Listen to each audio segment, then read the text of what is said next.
To keep your mirror from fogging up every time you take a shower, try coating the mirror with a thin coating of bar soap, liquid soap, Vaseline, or glycerin.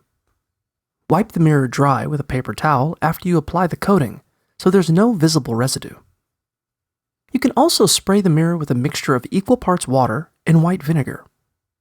Then, wipe it dry with a clean paper towel. Another option is to treat your mirror with a commercial anti-fog spray, such as Rain-X or Repel-Aid. If you're looking for a quick way to prevent a foggy mirror, try draping a towel over the mirror before you shower or leaving the door or window in your bathroom open a crack. If your bathroom has an exhaust fan, turn that on before hopping into the shower. You can also quickly defog your mirror after a shower by blasting it with a hairdryer on any temperature setting.